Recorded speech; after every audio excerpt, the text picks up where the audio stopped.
Hey everyone, Pastor Tim here with a word for the day. So the other day I was reading Psalm 78. I'm just going to read it to you. It's a little bit of a long psalm, one of the longer ones. It's not like Psalm 119, but I think it's a good psalm. So we're just going to read it. My people, hear my instruction. Listen to the words from my mouth. I will declare wise sayings. I will speak mysteries from the past. Things we have heard and known and that our fathers have passed down to us. We will not hide them from their children, but will tell a future generation the praiseworthy acts of the Lord, his might and the wondrous works he has performed. He established a testimony in Jacob and set up a law in Israel, which he commanded our fathers to teach their children, so that a future generation, children yet to be born, might know. They were to rise and tell their children so that they might put their confidence in God and not forget God's works, but keep his commands. Then they would not be like their fathers, a stubborn and rebellious generation, a generation whose heart was not loyal and whose spirit was not faithful to God. The Ephraimite archers turned back on the day of battle. They did not keep God's covenant. They refused to live by his law. They forgot what he had done, the wondrous works he had shown them. He worked wonders in the sight of their fathers in the land of Egypt, the territory of Zoan. He split the sea and brought them across. The water stood firm like a wall. He led them with a cloud by day and a fiery light throughout the night. He split rocks in the wilderness and gave them drink as abundant as the depths. He brought streams out of the stone and made water flow down like rivers. But they continued to sin against him, rebelling in the desert against the Most High. They deliberately tested God, demanding the food they craved. They spoke against God, saying, "Is God able to provide food in the wilderness? Look, he struck the rock and water gushed out. Torrents overflowed. But can he also provide bread or furnish meat for his people?" Therefore, the Lord heard and became furious. The fire broke out against Jacob, and anger flared up against Israel, because they did not believe God or rely on his salvation. He gave a command to the clouds above and opened the doors of heaven. People ate the bread of angels. He sent them an abundant supply of food. He made the east wind blow in the skies and drove the south wind by his might. He rained meat on them like dust and winged birds like the sand of the seas. He made them fall in the camp all around the tents. The people ate and were completely satisfied, for he gave them what they craved. Before they turned from what they craved, while the food was still in their mouths, God's anger flared up against them, and he killed some of their best men. He struck down Israel's fit young men.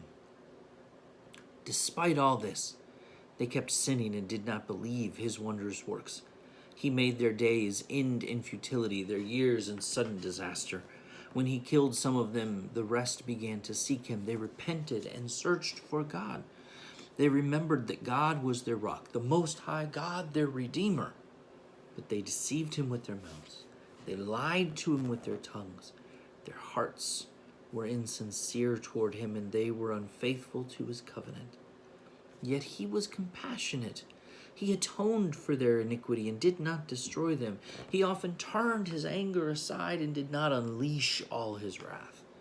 He remembered that they were only flesh, a wind that passes and does not return.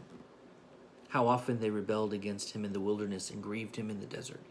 They constantly tested God and provoked the Holy One of Israel. They did not remember his power shown on the day he redeemed them from the foe, when he performed his miraculous signs in Egypt and his wonders in the territory of Zoan. He turned their rivers into blood, and they could not drink from their streams. He sent among them swarms of flies, which fed on them, and frogs which devastated them. He gave their crops to the caterpillar, and their fruit of their labor to the locust.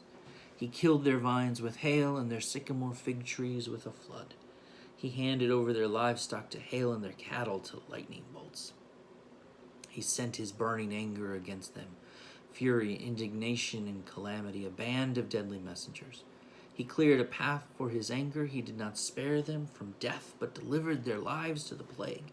He struck all the firstborn in Egypt, the first progeny of the tents of Ham.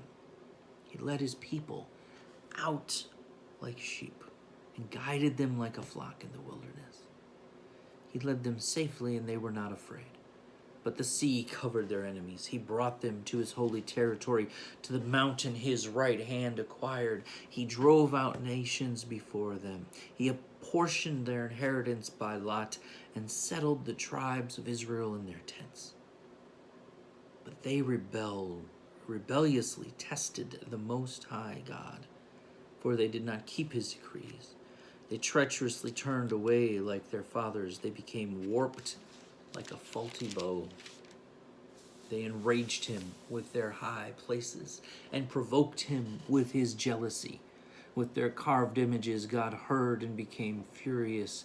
He completely rejected Israel. He abandoned the tabernacle at Shiloh, the tent where he rested among mankind. He gave up his strength to captivity and his splendor to the hand of a foe. He surrendered his people to the sword because he was enraged with his heritage. Fire consumed his chosen young men, and his young women had no wedding songs. His priests fell by the sword, and the widows could not lament. The Lord awoke as if from sleep. Like a warrior from the effects of wine, he beat back his foes. He gave them lasting disgrace. He rejected the tent of Joseph and did not choose the tribe of Ephraim. He chose instead the tribe of Judah, Mount Zion, which he loved. He built his sanctuary like the heights, like the earth that he established forever. He chose David, his servant, and took him from the sheep pens.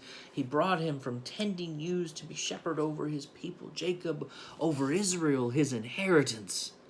He shepherded them with a pure heart and guided them with his skillful hands.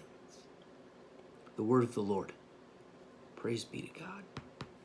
This is a great psalm. It kind of looks over all the history of the Israelites from the Exodus to the conquest of the land, and time again, the thing that really comes up is that God provides and the people of Israel turn their back. God provides and the people of Israel turn their back. God provides and the people of Israel go after idols. God provides, the people of Israel aren't satisfied with his provision. They're constantly testing God. They're constantly turning on God. They're constantly leaving Yahweh, leaving God. Right? But they rebelliously tested the Most High God. The Ephraimite archers turned back on the day of battle.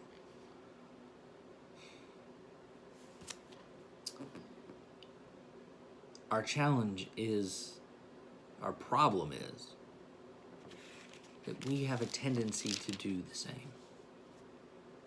That we have a tendency to not be faithful. God is faithful, but we fail. We falter.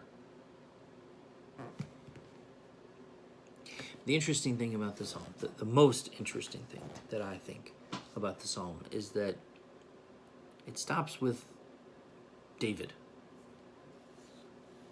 Right? The Lord woke as if from a sleep, like a warrior from the effects of wine. He beat back his foes, gave lasting disgrace. He rejected the tent of Joseph and did not choose the tribe of Ephraim. He chose instead the tribe of Judah, Mount Zion, which he loved. He built his sanctuary, the earth. He chose David, his servant. And then things got better, because he chose David, his servant. Of course, for us, we know that David is a type of Christ. David foreshadows Jesus. So while the psalm says that he chose David,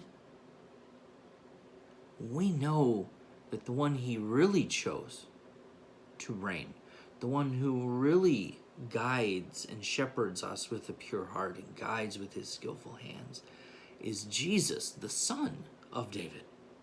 He is the one who brings peace. He is the one who brings reconciliation through his sacrifice on the cross. Through his resurrection, he's the one who defeated death.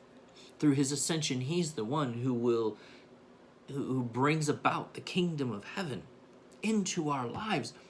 Friends, we need to remember that. We need to focus on Jesus and make sure that, when life gets hard, when life gets difficult, we are not failing, but we are turning instead to Jesus, that we're asking him to shepherd us well. We're asking him to guide us well, to lead us well, to help us be faithful to him. Well, God bless you guys. And we will see you on Sunday morning at 10 o'clock at Voss Park. We're having our drive-in service. We're going to be good come rain or shine, because we're going to use the stage there at Voss Park, so everything will be covered and the rain won't get to us. You guys can just drive your vehicles right on up to the stage area.